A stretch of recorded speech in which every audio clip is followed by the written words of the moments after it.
There is a particular kind of silence that happens in a room when someone says something they cannot take back. Not the silence of shock. Not the silence of awkwardness.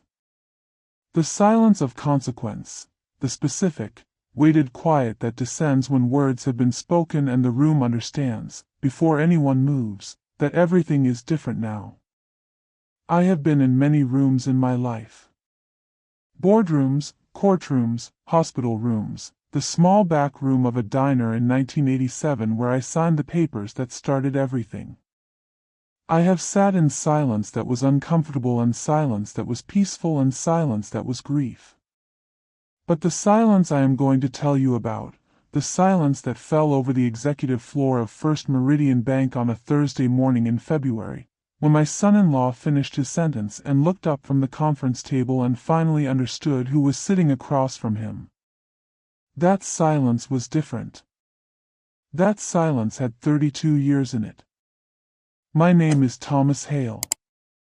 I am 67 years old. I own First Meridian Bank, not a controlling interest, not a significant stake, not a seat on the board. I own it. 73% of the outstanding shares, acquired over 18 years through a combination of original investment, strategic purchasing, and the particular patience of a man who understands that the most valuable things are built slowly and quietly and without announcement. My son-in-law, Brandon Cole, has worked at First Meridian for 4 years. He is the Senior Vice President of Commercial Lending. He is 38 years old, excellent at his job, and until approximately 9:47 on a Thursday morning in February, he believed he worked for a regional bank owned by a holding company based in Delaware. He did not know the holding company was mine. He did not know I was the reason he got the job. And he did not know that I had been watching him for 4 years, not as a father-in-law, not as a family member, but as the owner of the institution in which he conducted himself every single day. He found out on a Thursday morning. I want to tell you what happened the night before, because the night before is the reason the Thursday morning was necessary. Welcome back to the channel. Grab your coffee, get comfortable, and remember, the people in these stories had every opportunity to play it straight. They had every chance to walk away clean. They just chose the hard way.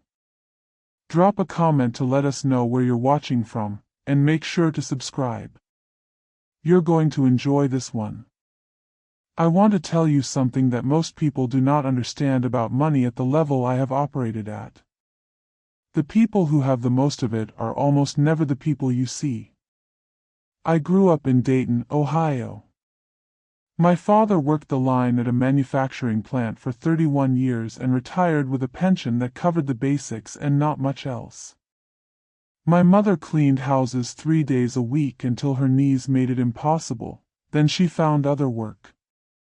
We were not poor in the dramatic sense. We ate, we had heat, I had shoes that fit. But we were the family that understood the difference between the price of something and the cost of it in a way that only comes from watching your parents calculate both simultaneously before every purchase. I left Dayton at 18 with a partial scholarship to Ohio State and the absolute unshakable conviction that I was not going back to live the life I had watched my parents live. Not because there was shame in it, there was not, there was enormous dignity in it, but because I had seen what financial fragility did to people I loved. I had watched my father's face when the car needed repairs.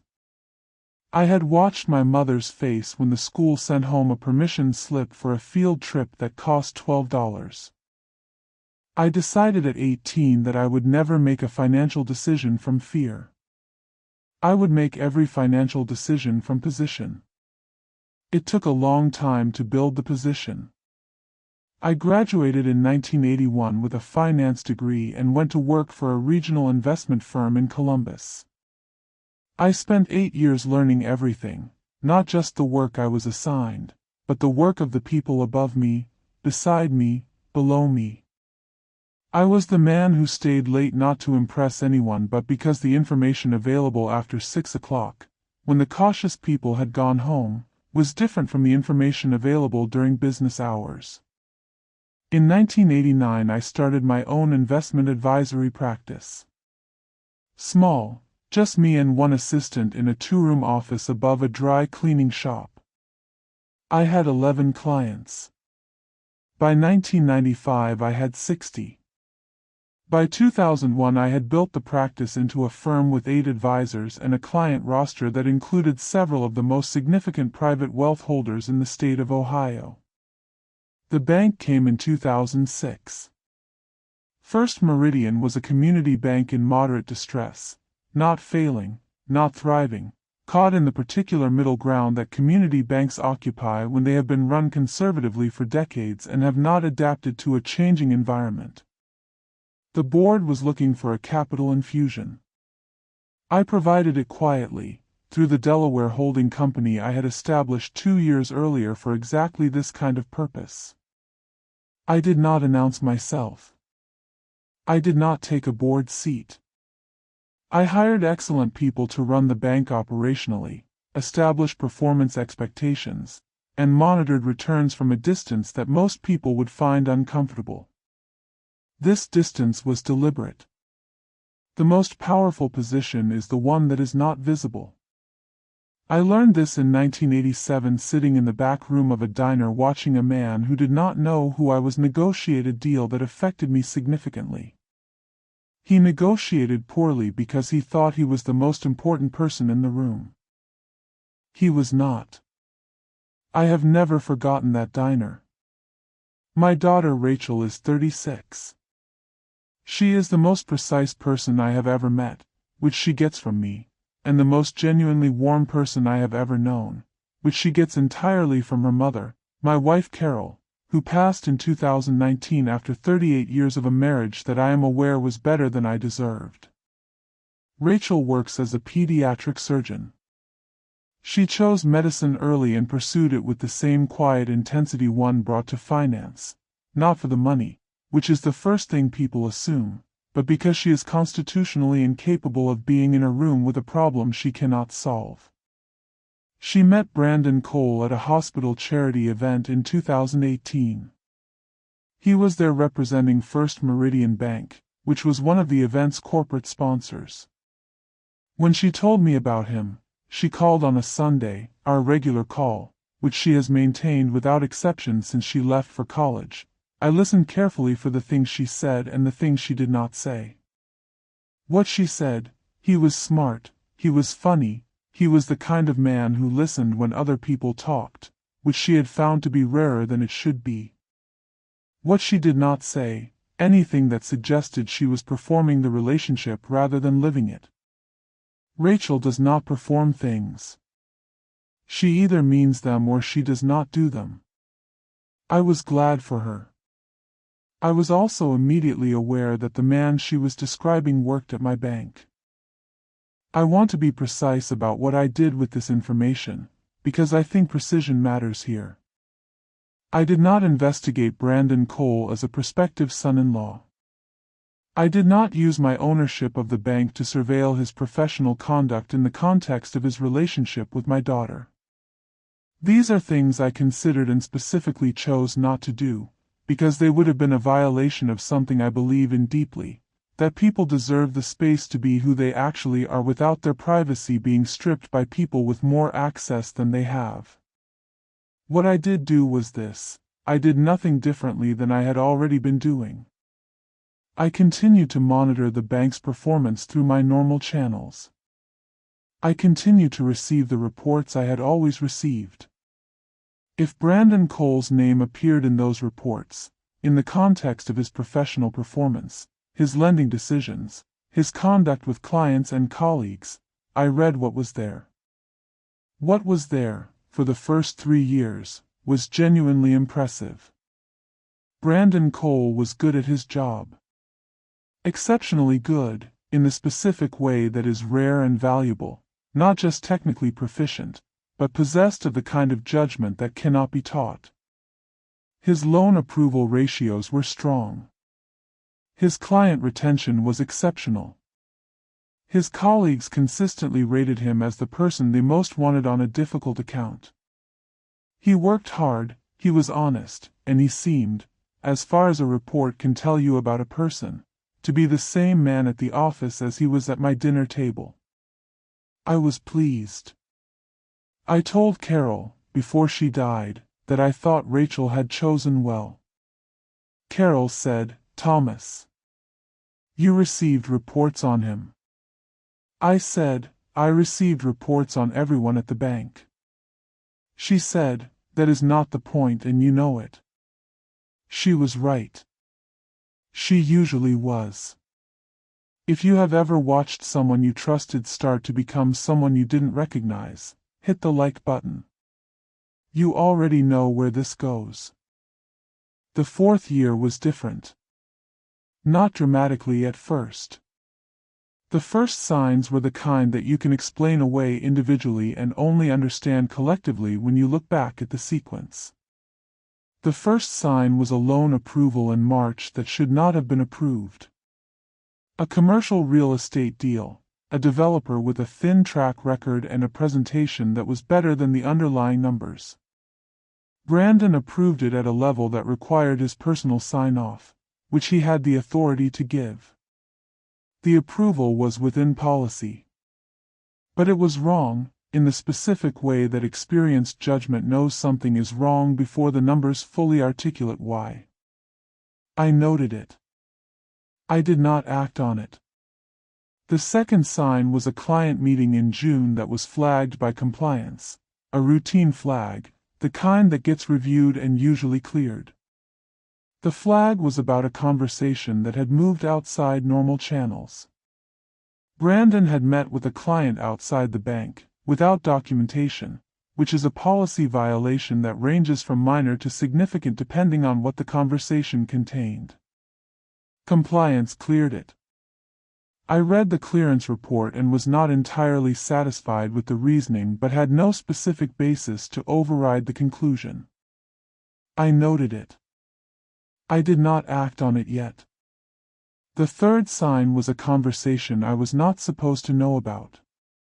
In November, Brandon had dinner with a man named Curtis Webb.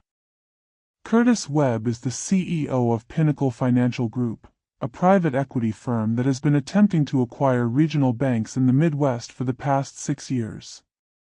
Pinnacle had approached First Meridian twice in that period, through formal channels, and had been declined both times. The declination came from my holding company, through proper governance channels, without revealing the identity of the decision-maker. Brandon did not know this. What Brandon did know, or what I now believe he thought he knew, was that First Meridian was a bank with absentee ownership, a Delaware holding company that filed the required disclosures and otherwise seemed uninterested in the day-to-day operations, and that a well-positioned senior executive with the right relationships might be in a position to facilitate an acquisition conversation that the formal channels had failed to produce.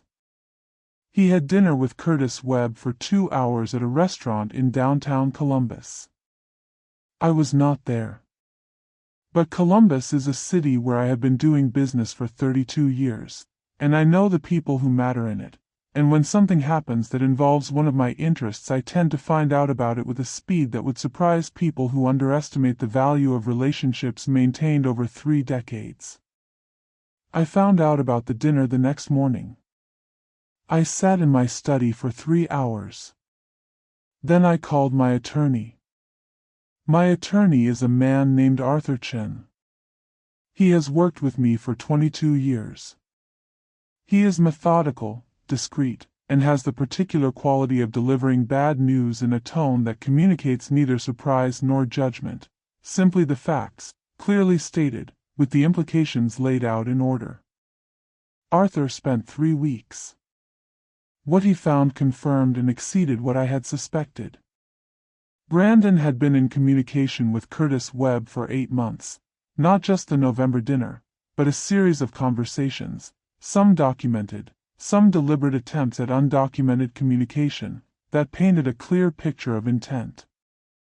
Brandon had been providing Webb with internal information about First Meridian's performance, its loan portfolio quality, its operational vulnerabilities, and, most significantly, his assessment of the ownership structure, which he had described to Webb as, quote, passive and disengaged, a holding company that cares about the return and nothing else, which makes them motivated sellers if the price is right.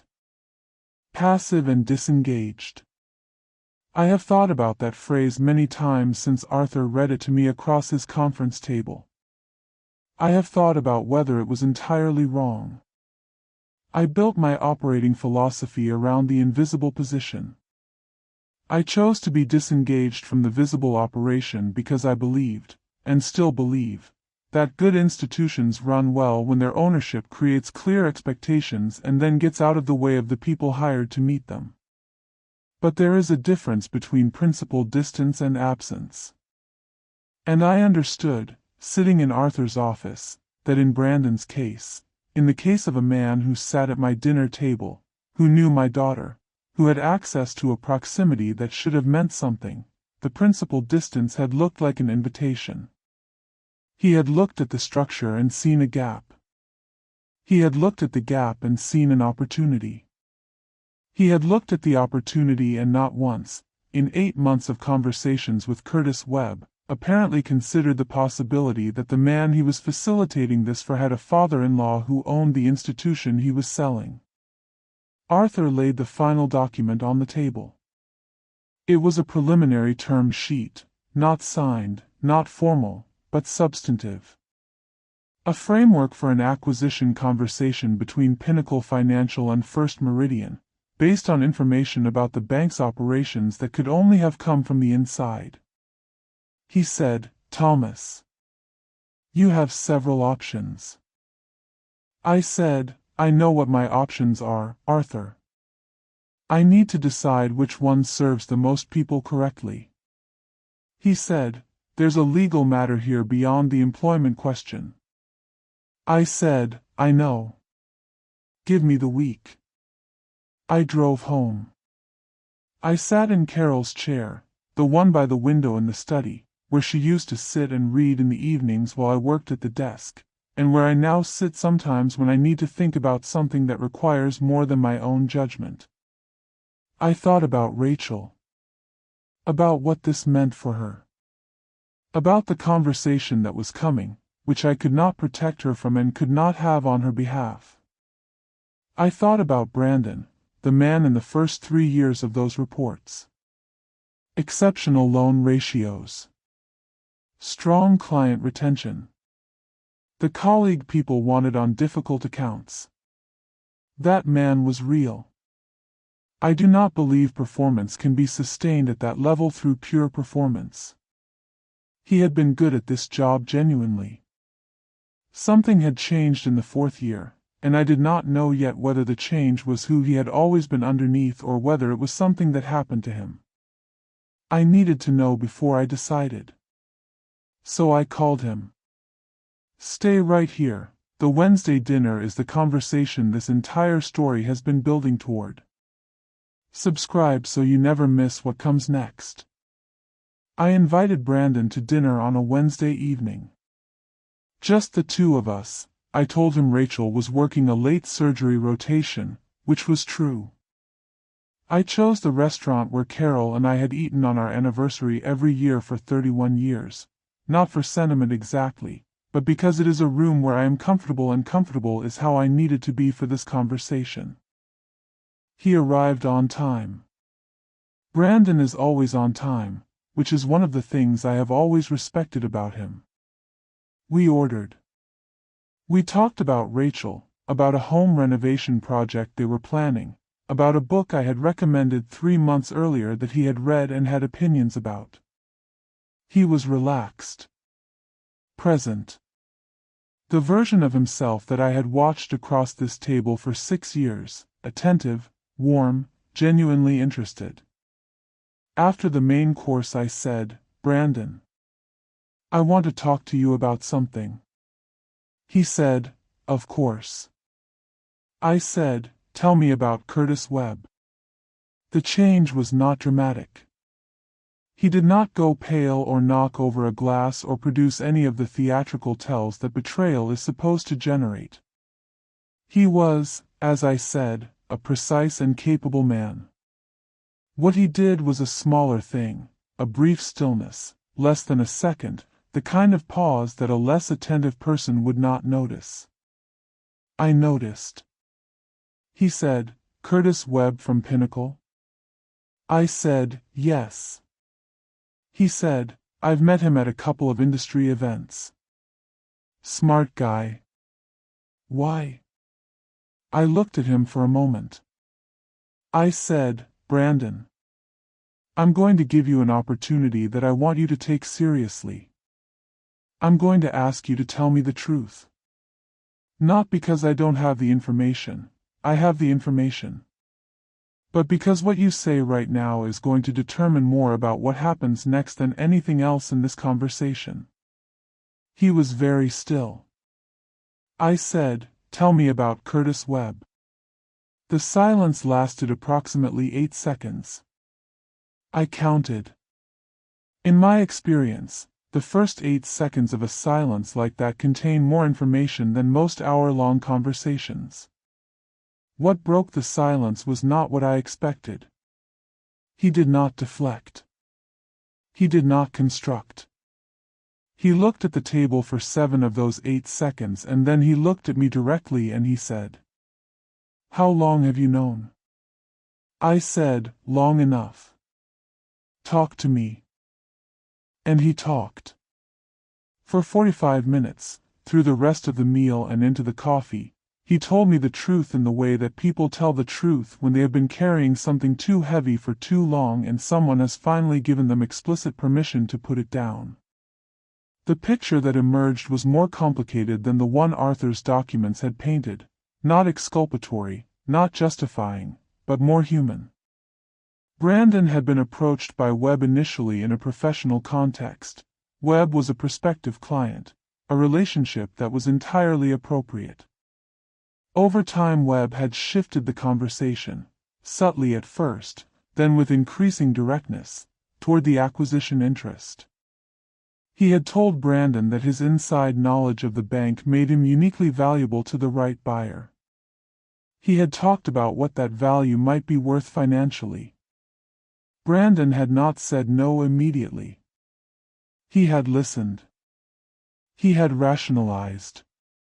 He had told himself that what he was sharing was general and not specific, professional and not personal, that he was not doing anything that was not being done in boardrooms across the industry every day. He knew, by the time he was telling me this across our anniversary restaurant table, that none of these rationalizations were true. I could see him knowing it, the particular expression of a person who has been aware for some time that they have been lying to themselves and is now too tired to maintain the lie. When he finished talking he said, "Thomas, I don't know who owns the holding company. I've tried to find out. It's structured very carefully." I said, "I know. Do you know the owner?" I said, "Yes." He looked at me.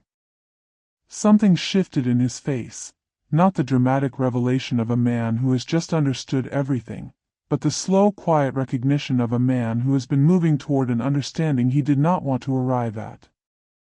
He said, "Thomas." I said, "Yes." He said, "How long?" I said, 18 years. He sat with that. The restaurant was quiet around us, midweek, mid-evening, the particular soft hum of a room that is neither empty nor full. Then he said, "The job. Did you?" I said, "You got the job because you were qualified and the hiring committee chose you. I did not intervene in that process." He said, "But you knew." I said, "I knew when Rachel told me where you worked. I made a deliberate choice not to use my position to investigate you as her partner. What I continued to do was what I had always done, monitor the institution's performance." He nodded slowly. "And my performance was in those reports." Yes.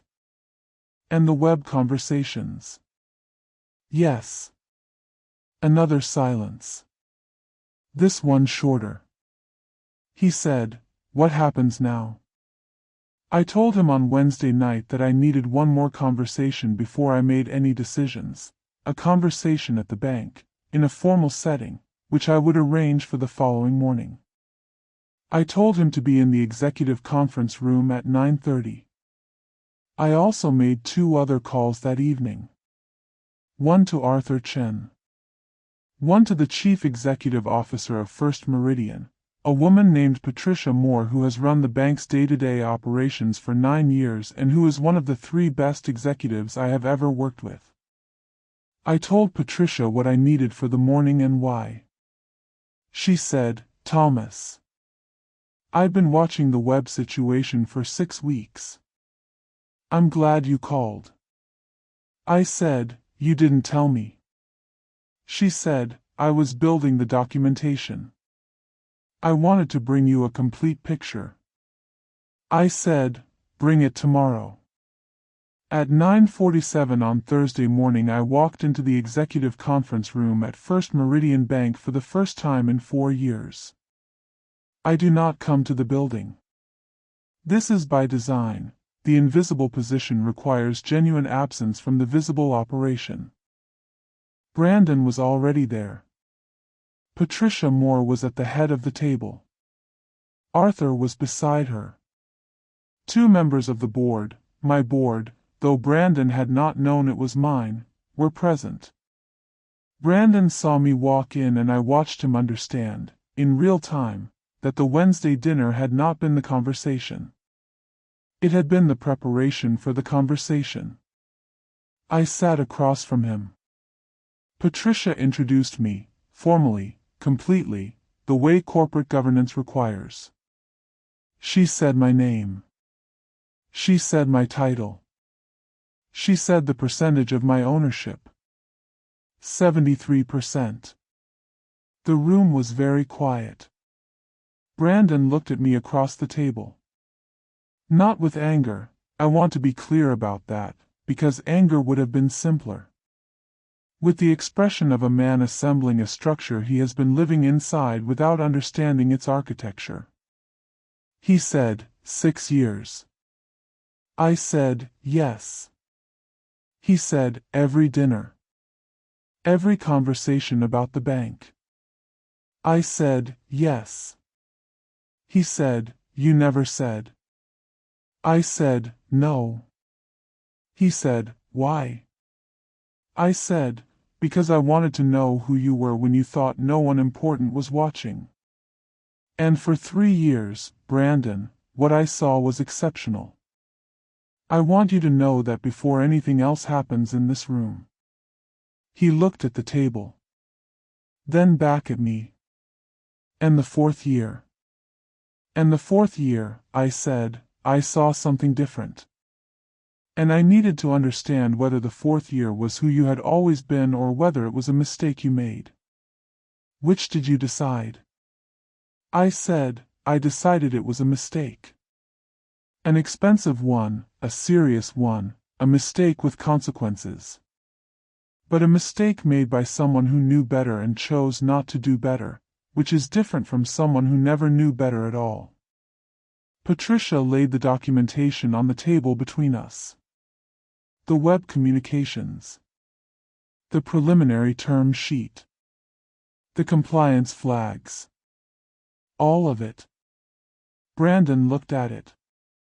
He did not touch it. He said, what are the consequences?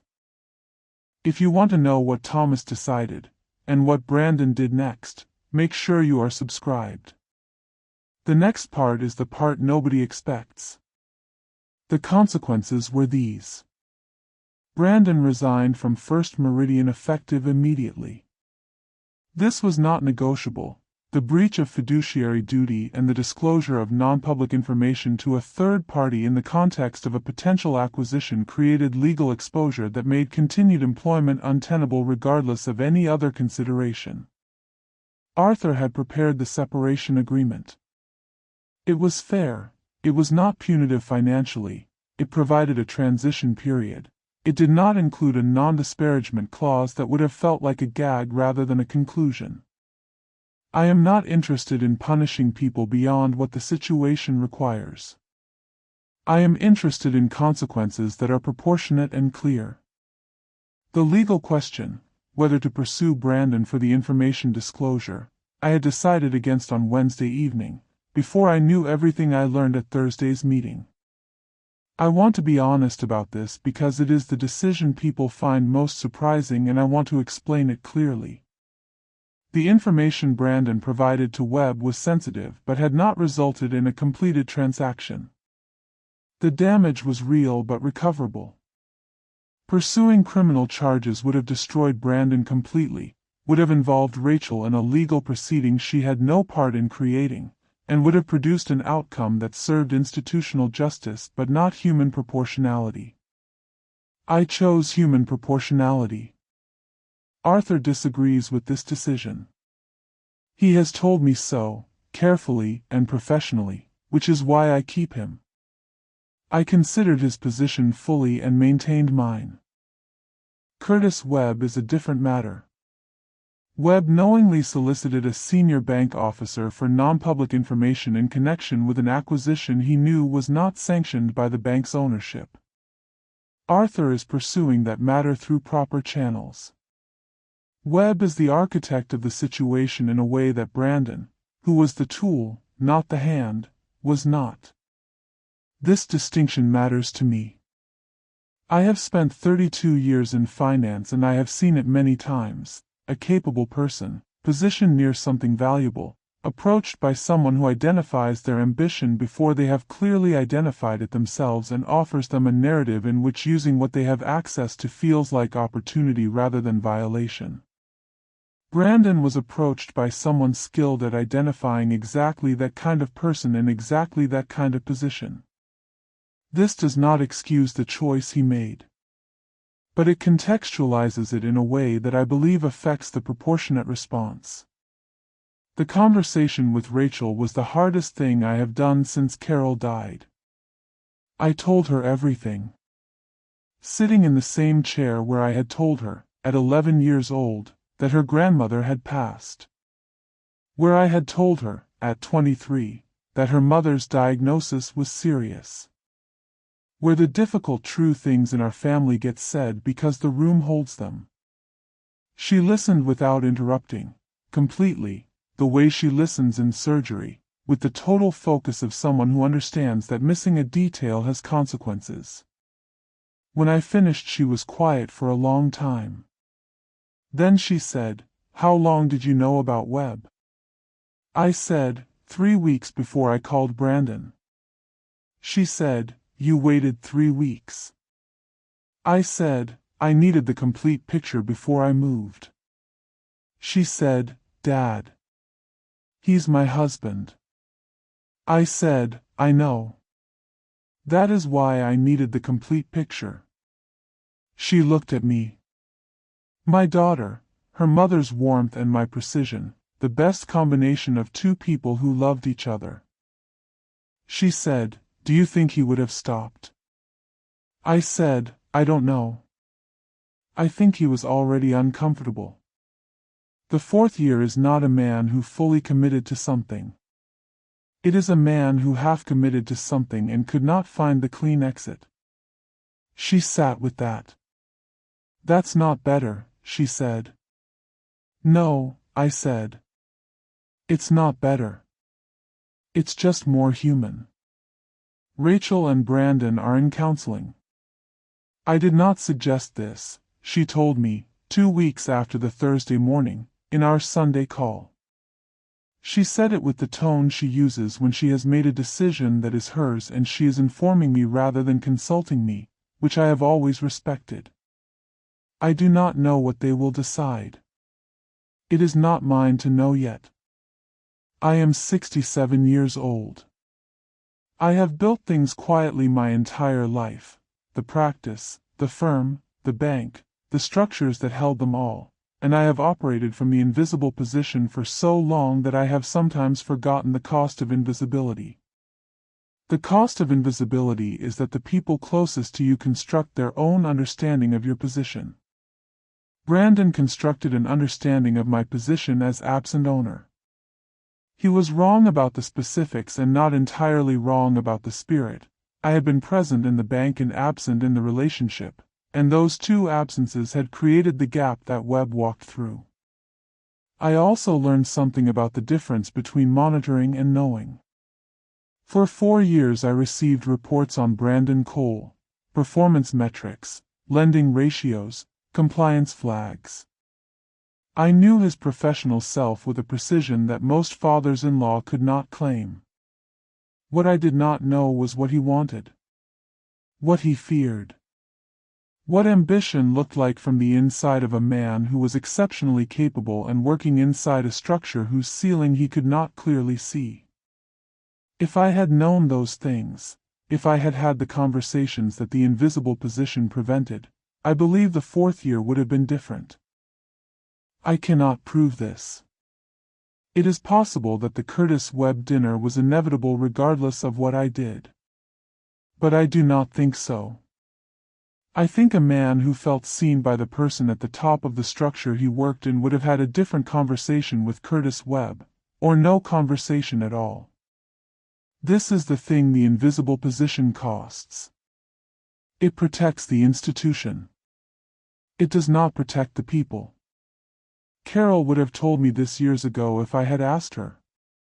She would have said it in the way she said the difficult things, directly, without cruelty, with the particular patience of someone who understood that I needed to arrive at true things myself rather than being handed them. She was right about most things. She would have been right about this. My name is Thomas Hale. I am 67 years old. I own a bank that my son-in-law worked at for 4 years without knowing I owned it. I watched him be exceptional and I watched him make a serious mistake, and I sat across from him in the conference room of my own institution on a Thursday morning and told him what 67 years and 32 years of building things had taught me. That the most expensive mistakes are not made by bad people. They are made by capable people who are not seen clearly enough by the people with the most reason to see them. I did not see Brandon clearly enough. That is mine to carry. He did not make the right choice when the wrong choice was offered to him. That is his to carry. We are both carrying what belongs to us. The bank is doing well. Patricia Moore is running it with the particular competence that makes me confident the invisible position is still the right one, as long as it is paired with the visible conversations that I now understand I had been avoiding. The study chair by the window is still Carol's chair.